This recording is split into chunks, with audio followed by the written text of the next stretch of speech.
Welcome back to Murder with Friends. We're going to be finishing up today's discussion on the Bloody Benders, talking about their escape, the investigation, and how they linger on today in folklore. I'm joined by Amir Nikoui, the person who actually even introduced me to the Bloody Benders. So let's jump in to where we need to start to begin to speculate on how they were, found out, and how the word got out, how they escaped, what happened to them, and how they linger on in our imagination.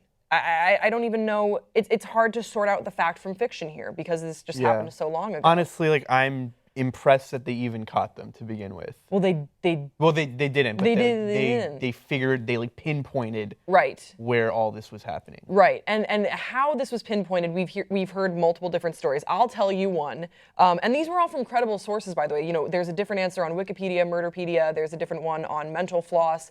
On YouTube, there are other different theories about how they got discovered. But one that I thought was kind of interesting, although probably not true, but possibly, there was a detective that had heard about the man that went missing with his child. This was really what struck people's interest because this man was well connected and he had the connections where people were looking for him.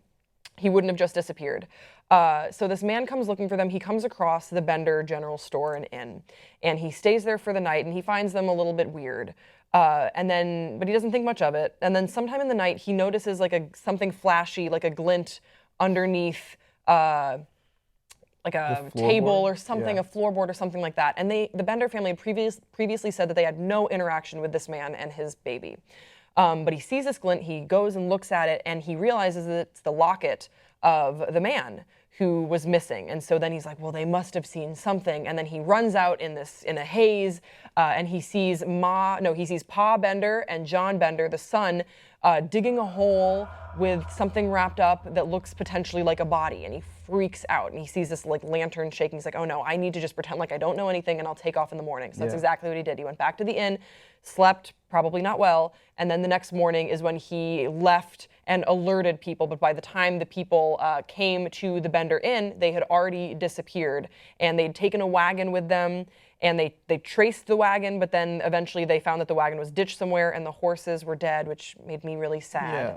I think some of them were starving and some of them were dead, but I'm such an animal lover that fact lingered with me. And then the Bender family just totally disappeared into air. That's how I heard the story. What have you heard? The one that I heard, I think they had a town meeting after one of the brothers of the missing people came back. There was a wealthy guy who was one of the Benders' victim.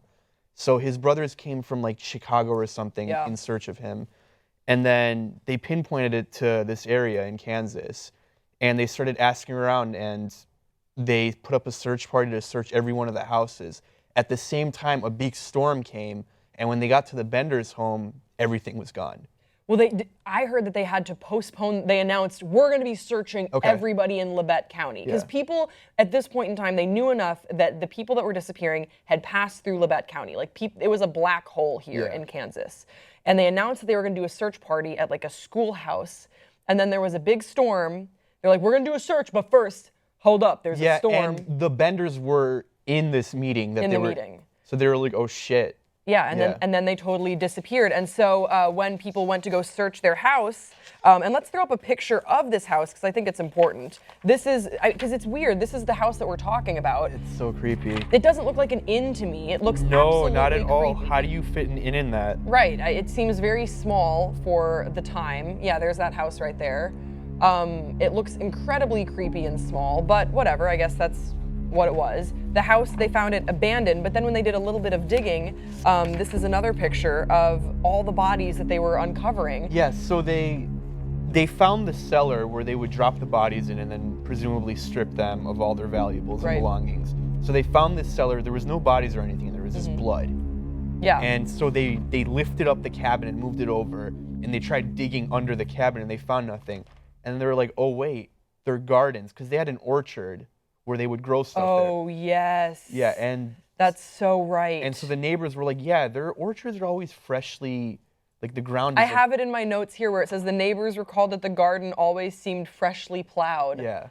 Ah! And that's when the bodies And that's when they discovered it. Yeah. Wow. So ultimately, on that day, when the people were going after the Bender family, practically the whole state of Kansas came together. This was huge news all over the country. They found 10 bodies on that day, but 21 murders are attributed to the family because pretty much if someone went missing around Labette County during this Maybe time, even more, honestly. Like the record keeping back then wasn't that good. Well, here's the thing. I would say definitely more And they because were this active family for went missing. At least 3 years. Yeah.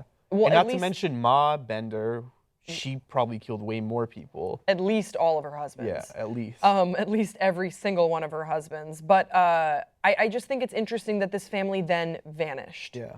Just totally vanished. Of course, it's easier. There's no paper trails. There's no internet. There's no cell phone records or anything. It's Where would easier you to go if disappear. you were them? Would you keep going west? Would you go east? There were reports that they started making their way to Texas, to what we now, to what is now known as And they Texas. became the Leatherface family. And then they Yeah. became.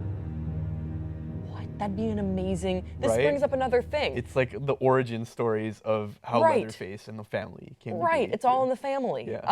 This brings That's what up it's called. It's all in the It's family. all in the family. The origins of Leatherface, featuring the Bender family. Oh, gross.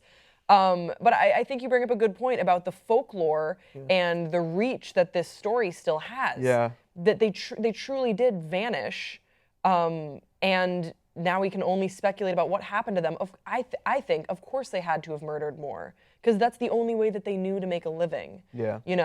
And I just think it's so interesting that so much of it is unknown. Like when I first read this story, I couldn't believe I'd never heard of it before. And it's so fascinating, and it should be like, it's a huge part of American history. It's like I guess during the same time it was Jack the Ripper. Right.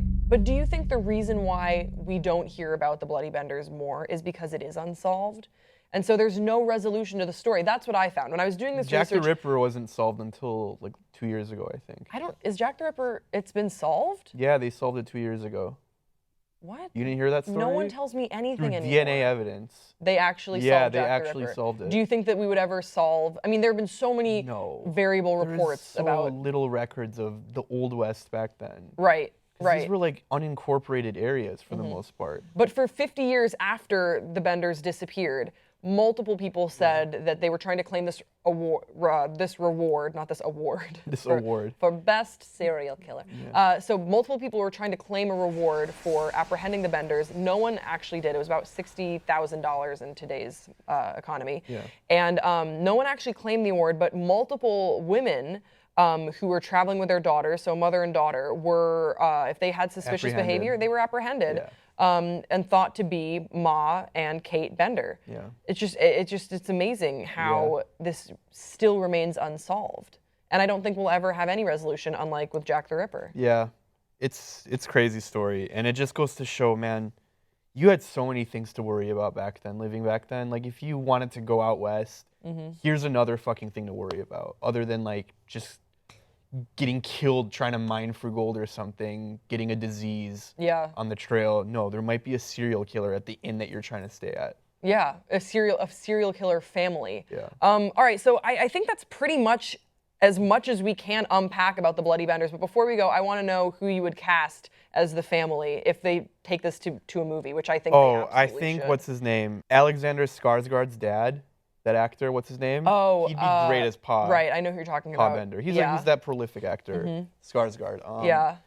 And then for the wife, Sally Field. Okay, and then who would you have for the son and for Kate Bender? Kate Bender has to be, I'm thinking like Someone pretty. a Scarlett Johansson type. Yeah. Someone that is just so lethally beautiful. Or Alison Brie. What?